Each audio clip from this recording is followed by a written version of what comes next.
قرآن پاک کی ایک دعا ہے، ربنا آتنا فی الدنیا حسنۃ وفی الآخرۃ حسنۃ وقنا عذاب النار۔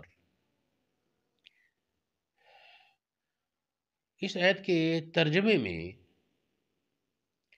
عام طور پر یہ کہا جاتا ہے جی اس سے مراد ہر قسم کی بھلائی ہے، دنیا میں بھی ہر قسم کی بھلائی، آخرت میں بھی ہر قسم کی بھلائی۔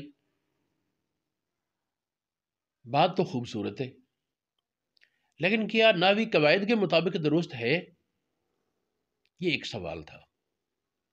سوال کی بنیاد یہ ہے، نکرہ کلام عرب میں جملہ منفی میں تو استغراق کا فائدہ دیتا ہے،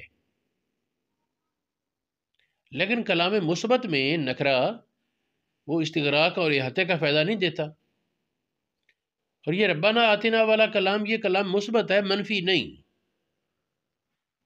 تو مثبت کلام میں تو نحو کی اور معنی کی بہت سی کتابوں میں لکھا ہے کہ نکرہ کلام مثبت میں عموم اور احاطے اور استغراق کا فائدہ نہیں دیتا۔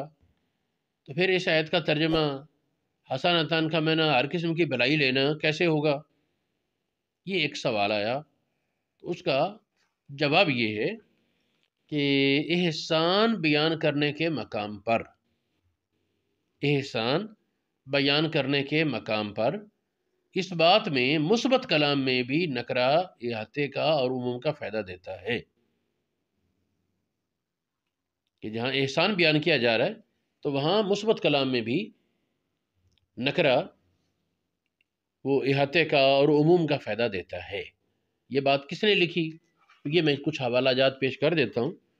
یہ ہماری ایک تو ہے فقہ حنفی کی کتاب تبیین الحقائق، اس کا حاشیہ ہے علامہ شلبی کا، اس میں لکھا ان النکرۃ فی مقام الامتنان تعم، احسان کے مقام پر نکرہ وہ عام ہو جاتا ہے، یہ کلام مثبت کی بات ہو رہی۔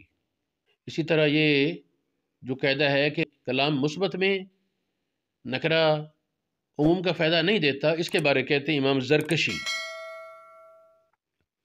تستثنیٰ من ذالک صورتان، اس سے دو صورتوں کا استثناء ہے جن میں نکرہ کلام مثبت میں وہ احاطے کا اور استغراق کا فائدہ دے گا۔ یہ دو صورتیں ہیں، ان میں سے احداہما ایک اذا کانت فی سیاق کی شرط کے مقام میں ہو تو اگرچہ کلام مثبت ہے وہ عموم کا اور استغراق کا فائدہ دے گا۔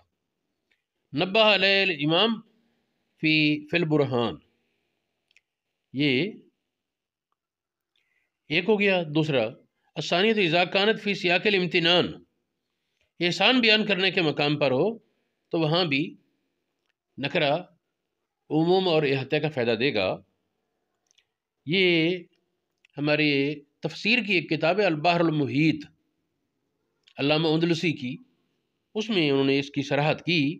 اس طرح امام زرکشی کا ایک رسالہ ہے جس کا مفہوم بنتا ہے کہ کلمہ طیبہ کا معنی کیا ہے، تو اس رسالے میں بھی انہوں نے یہ وضاحت کہی۔ اس کے علاوہ بھی کئی کتابوں میں یہ بات موجود ہوگی۔ خلاصہ یہ کہ ربنا آتنا فی الدنیا حسنہ وفی الآخرۃ حسنۃ وقنا عذاب النار، اس مقدس دعا میں حسنہ کا معنی عام کرنا یہی اولا ہے، ہر قسم کی بھلائی کا اس میں احاطہ مراد ہے، ارادہ ہر قسم کی بھلائی کا ہونا چاہیے۔ خاص کسی ایک کی نیت کر لینا کہ یہ مراد ہے، یہ بہت مشکل معاملہ ہے۔